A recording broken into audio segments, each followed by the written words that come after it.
መምህራን ተረሽነዋል። እነዛ ምስኪን መምህራን ተማሪዎችን አስተምራለሁ ብለው ጠዋት ተማሪዎቻቸውን ለማስተማር በሰላም የወጡ መምህራን በሰላም መመለስ አቅቷቸው በትምህርት ቤት ውስጥ ተረሽነው በዛው እንዲቀበሩ ተደርገዋል።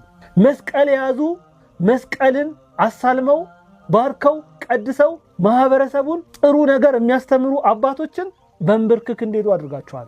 ብዙ ነው ያደረጋችሁት። ያላደረጋችሁት ነገር የለም። የሴት ልጅ ጡት ቆርጣችኋል፣ ቆዳ ገፋችኋል፣ እጅ ቆርጣችኋል፣ አይን አውጥታችኋል። ያልሰማነው ነገር የለም በዛ ክልል።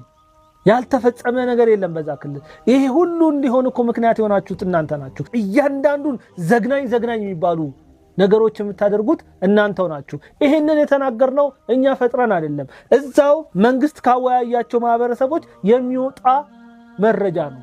ገፈቱን እየቀመሰ ያለው ህዝብ ነው። ይሄንን እያወራ ያለው በቃ ጠልቷቸዋል፣ ተንገሽግሿል። እናንተ ሸክም ሆናችሁበታል።